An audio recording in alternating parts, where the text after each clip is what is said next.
Hello, I am Jennifer Lynn Purcell, aka Ever-Changing Butterfly, bringing to you Living with an Invisible Learning Challenge, where we will discuss the challenges and triumphs of those with NLD. I don't know if you're a new listener or not, but I would like to share with you where I get most of my articles for this podcast. I've recently learned about a nonprofit that I would really like to help. It's the NVLD project. In addition to doing research on NVLD and working to get it back on the Diagnostic and Statistical Manual of Mental Disorders, that is the DSM, they provide support groups for those with NVLD. You can find the NVLD project at www.nvld.org. All proceeds from this podcast and the ads will go towards the NVLD project. I will include the link for this in the description of the podcast. Please go to livingwithnld.com to learn more about my podcast. Also, I would like to announce that I now have created a YouTube channel for this podcast. I will post the link for this in the description for you.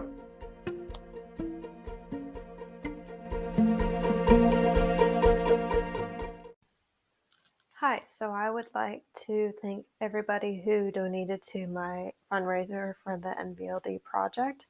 It has reached its goal of $1,000 and it actually surpassed its goal.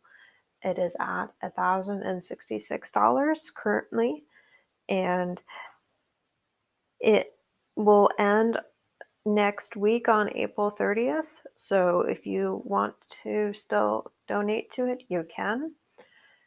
And again, if you haven't heard me say this before, but the fundraiser is for mental health awareness and for sexual abuse awareness, because those are the main two awarenesses of this month, other than autism, but that goes with mental health also, I think,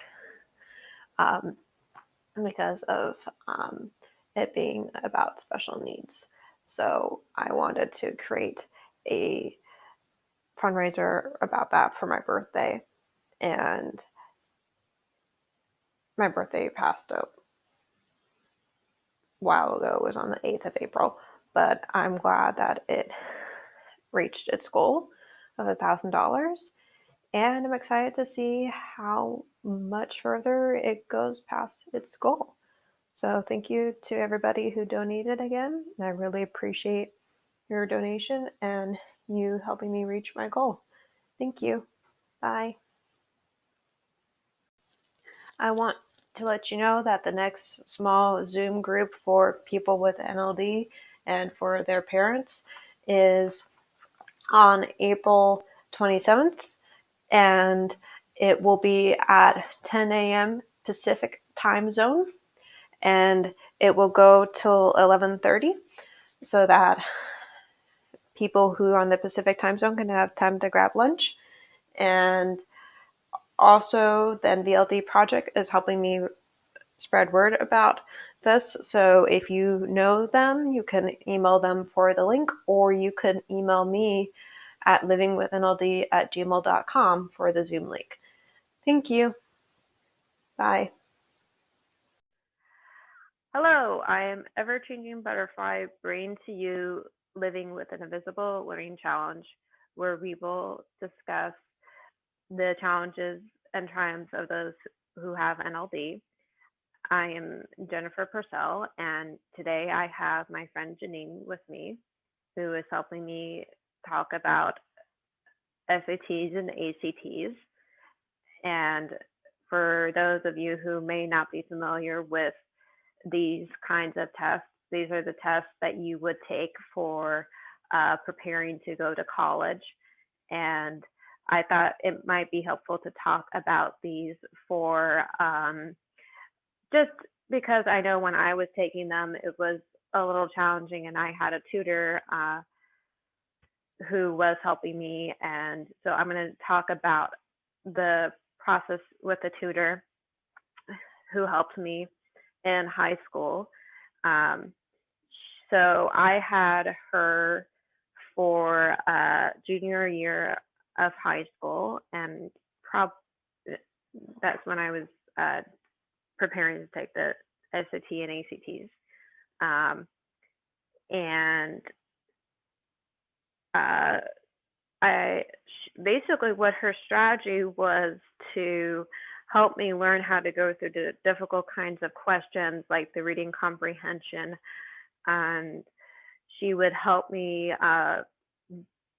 go through those questions by reading the questions first for the passage, and then we would go to read the passage, because that was more helpful, because I know for people who have NLD, reading comprehension can be kind of tricky for them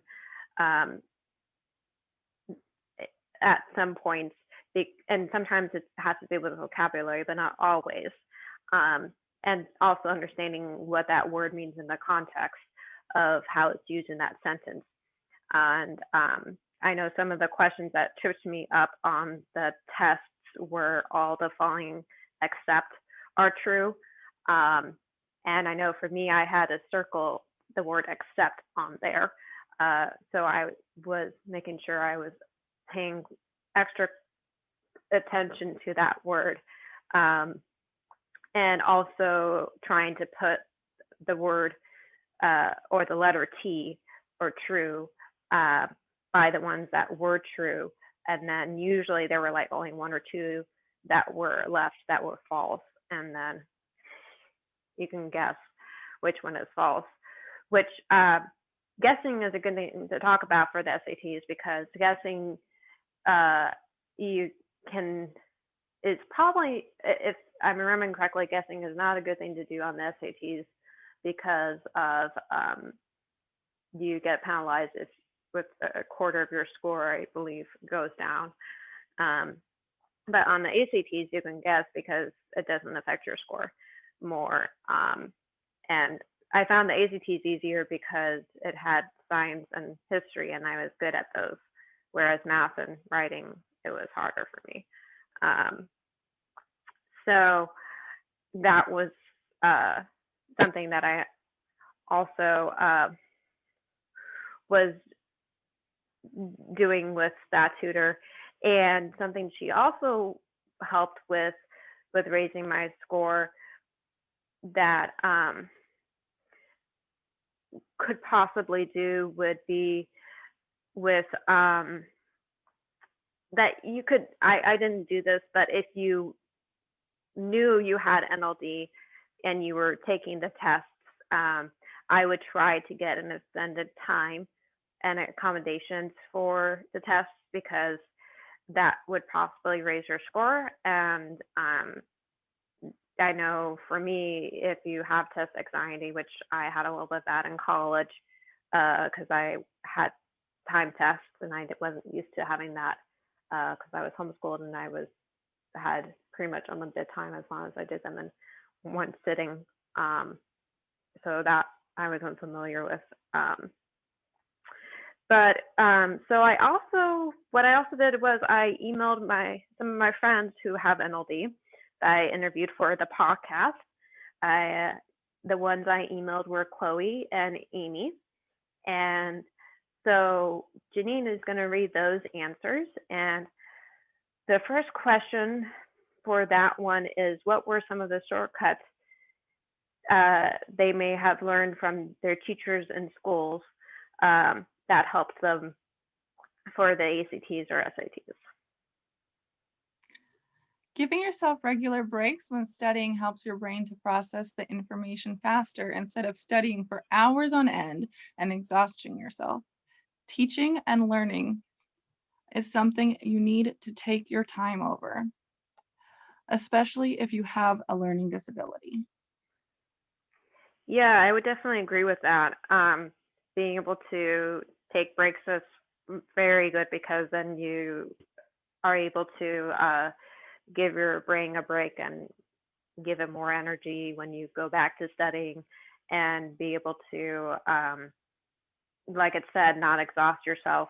And especially if you do have a learning challenge or disability, that will help you more. And I believe the next one was that I answered was, if my if there was a really good memory that from my tutor of when she was helping me out, and what she said that was helpful, was the memory was that so when I took the tests, if I remember correctly, I got 1340 out of 1600. The test, the scores might be different now, but that's what it was when I was taking it in 20. It was before 2013, I think, for the SATs, and it was 23 on the ACTs was the score I got, and those were pretty good scores. She said they were pretty impressive, even though my scores were below average. I still got into UC Berkeley because of my extracurriculars being different from what most students were used to having. Those extracurriculars were being homeschooled and before college, and having been to about 25 different countries. So those two things made me pretty different. And also that my essays that I used for my college applications really made me stand out on the college applications, and because I was sharing personal stories about the homeschooling and the traveling and the sexual abuse that I told you about in the episode about not being anonymous. And so that was my last essay that I remember. When I found out I had to do that one, I was like, oh crap, excuse my language, but I didn't think I had to do a third essay, and I was like, oh, I do have to do a third essay. It was optional, but I did do it because I realized that I wanted to tell my story about the sexual abuse and how that affected my life, and how it made me stronger, and just how it made me who I am today. And that for me, I think probably it might have affected the application process and also the acceptance into Berkeley, just realizing, okay, this is a unique individual here. And at that time, I didn't know I had an LD, but I suspected I had something. So that could have, and who knows, maybe they saw that I had something there too with being homeschooled. So that was some things that I think made me different from most kids that were, or not kids, but most teenagers that were applying to colleges. So the next question is, was it different for the tutor helping me from someone else who doesn't have an LD? And knowing that I have an LD now, would they be doing anything? Did they do anything different to help me? And basically, she said that, my tutor said that I didn't improve much on the practice tests, but I did do impressively well on the real tests. And maybe it's because I know that I needed to do well with all the preparation that led up to that moment. And it did take me longer to get all the concepts than normal at neurotypical people because of having NLD, or any other learning challenge that affects your learning speed and absorbing information speed. I don't have the books that I practiced anymore, so I can't share the scores that I had with you on the practice tests.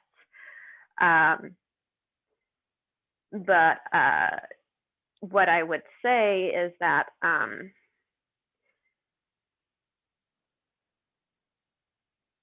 Oh, this is, I think this is one of the answers from one of the friends with NLD for Jeanine to read.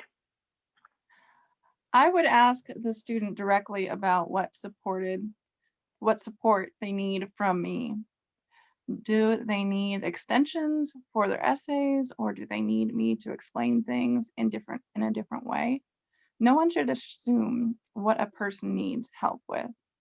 I would also communicate regularly with their learning mentor to see what their suggestions are to improve my classes and make them more inclusive. So yeah, I think that's a good answer because that has the teacher or the tutor helping the student be able to give them more support and asking them, do they, like they said, do they need any more time for their essays or any clarification on the prompt or any piece of the prompt, and seeing if they need more help because they are different from other students because of their learning challenge, whether that be NLD or anything else on the autism spectrum, or maybe ADHD. I know it's not learning challenge, but I think it does affect your learning in some ways because of it affecting your skill at paying attention to things. And the next question is, knowing now that I have NLD, would you have done anything differently that you had done then? And from the student perspective, which is my perspective, Jennifer, my tutor didn't need to do anything more to help me because she was able to help me get into one of the best universities in the country, UC Berkeley. And the next part is for Jeanine. All I would say is, as both Asperger's syndrome and NLD are similar teachings, someone with NLD is quite similar to teaching someone with Asperger's in terms of processing time and being passionate and engaging in the subject that they really enjoy.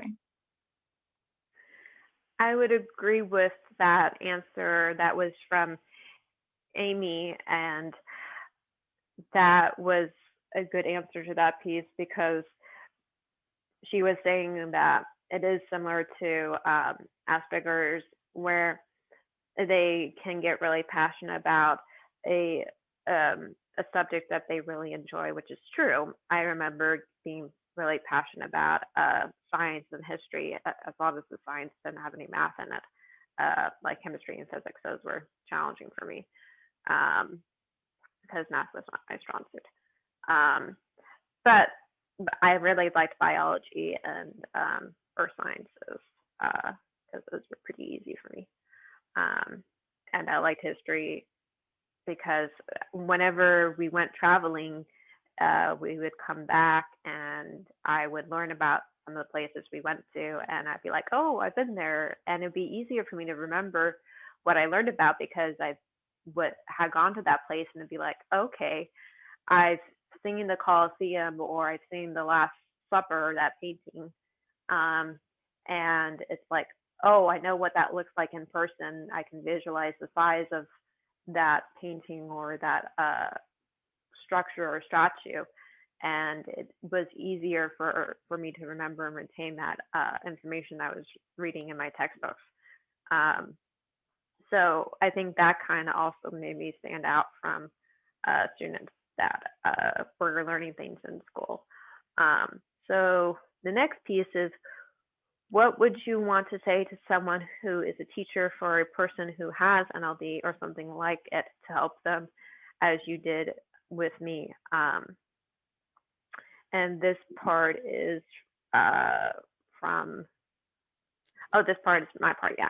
Please be patient with us because it may take us longer to get the material, but we'll but we never give up to learn it because we want to just as well, if not better than neurotypicals would on whatever you're helping us with.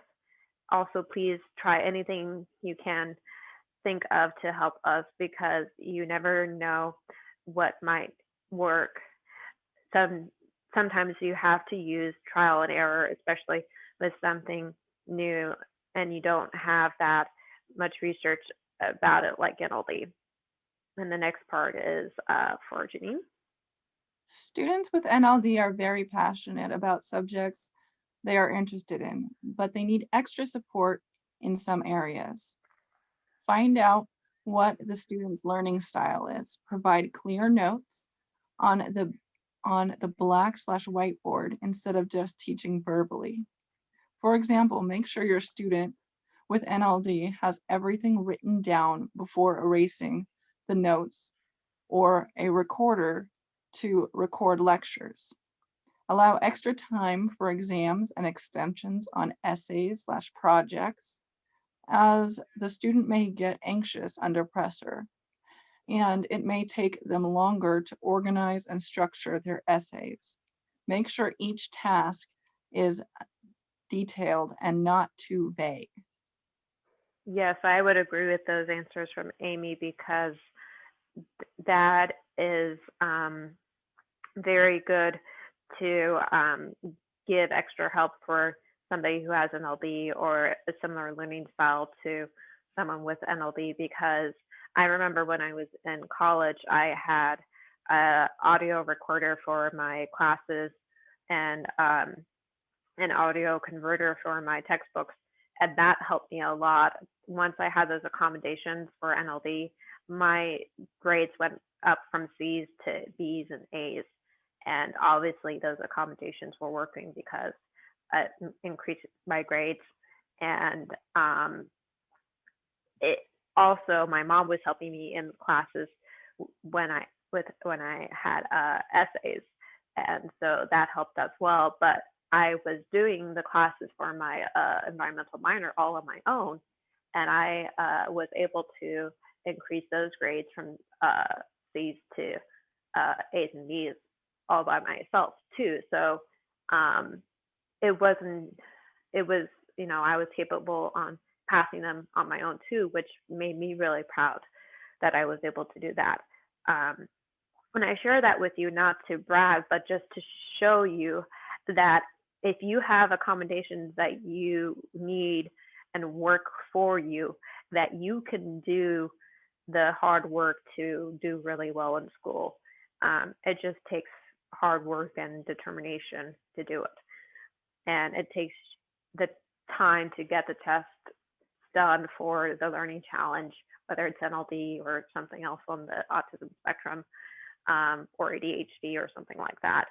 And it really takes you also advocating for yourself and saying, I think I have a learning disability or a learning challenge, and I need these accommodations to help me graduate from college, or to help me in high school and middle school and be able to get to college.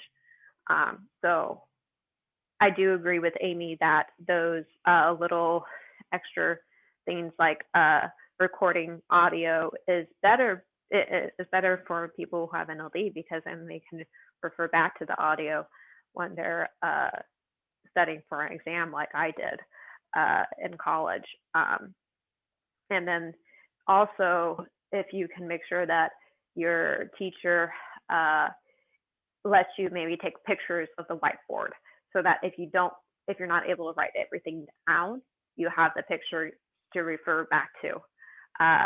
Or if you can't write down really fast, you have a note taker. I know that's also an accommodation that you can get at some colleges, or at most colleges. I think that's available. I know that was available at mine. I didn't take that. I didn't have that because I was able to type pretty fast. And I really relied on my audio memory because I think when I got the test, I was like on the 99th percentile.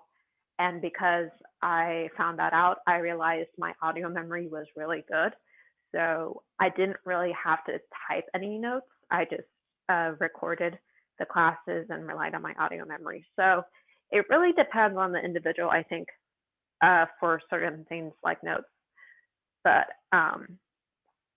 so really try to cater to yourself. Uh, if you have tests and you remember that results, I would use those to help you for your accommodations and be like, okay, am I going to rely only on the audio, or am I going to use audio and visual to help me out here? So the next part here are answers from Chloe's mom, Pam. And the questions here are what were some of the shortcuts that you learned from your teachers for Chloe? And for her school, Chloe is 17, so she's still in high school, but she is being homeschooled. So Pam's answer to that for Jeanine. Shortcuts, chunking out work in 30 to 60 minutes at a time with breaks every 15 minutes, doing homework for 2 subjects a day instead of doing homework for all 4 to 6 subjects a day. There was also an after-school club called Math Lab that reinforced fundamental math skills to help build on understanding. Yeah, and for those of you who may not remember, Chloe has NLD and ADHD. So she has 2 things that are challenging for her to work with there. One, a learning disability, and one that I would say you can call a challenge that affects the, I would say affects the brain a little bit with being able to pay attention to things, and like her mom said, trying to check things out so that you can have breaks and being able to work on things more easily. I will be I did do a recording with Chloe and her mom, and that will be on the podcast probably after I put this episode up. So hopefully you can listen to that soon. And so the next question was it different helping from someone else who doesn't have NLD?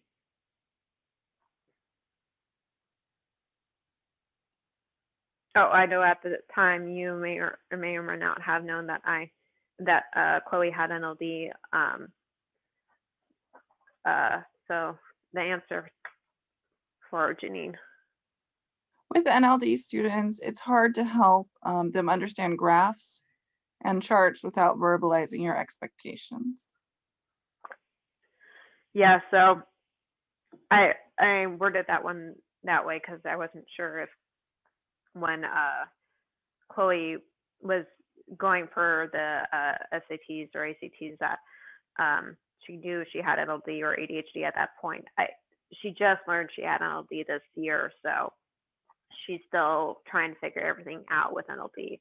But I think she learned about ADHD sooner in her life. You'll hear about those specifics in the recording for that episode. Knowing now what you know about me and NLD, would you do anything differently if you could then? I would definitely offer a few explanations for each problem or situation. I would use more auditory and kinesthetic examples. Yeah, so what Pam is trying to get at there is that, like I was saying earlier in the recording, that audio and kinesthetic are really good for most people who have NLD because the audio brings in the part that usually we really have really good memory of because of the verbal piece that we are really good at, and then kinesthetic, which is my second best memory according to the test results that I got. And I think that would be because of maybe the really good long-term memory that we tend to have when we have NLD. That's just something I thought of. I don't know if that's really true, but I think that might be. And the next question is, and this is the last one, what would you want to say to someone who is a teacher or a person who has NLD or something like that to help them, as you did with me? And in this case, this is for Chloe. Be patient and check for comprehension frequently. Use a variety of demonstrations and teaching techniques. Yeah, I would say that is definitely a good answer, because you know, it's going to take a while for them to get the material, because if they're like Chloe, they have NLD and ADHD, it's going to be probably more challenging than just NLD, I would imagine, because with NLD you have a slower absorption speed for learning things, but with ADHD, your attention span is a little bit shorter than neurotypicals. So I would say that probably compounds your learning speed than it would with just NLD. I'm not sure if that's true for Chloe, but I'm guessing that is, and I think it would be accurate based on what I'm remembering from when I interviewed her a little while ago with her mom. So yeah, I hope you guys enjoyed that information there on SATs and ACTs. And hopefully this will be a good resource for students who are still taking the SATs and ACTs or preparing for them. And also maybe for tutors who are out there and helping people who have NLD or on the ASD, autism spectrum. And I hope you enjoy the recording, and thank you to my friend who helped me out with this. All right, I will.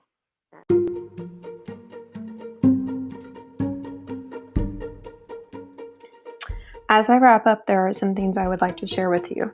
I do have a website for this podcast. It is called livingwithnld.com. I also have a Facebook and Instagram page for this podcast. It is called Living with NLD. I will include the links for those in the description.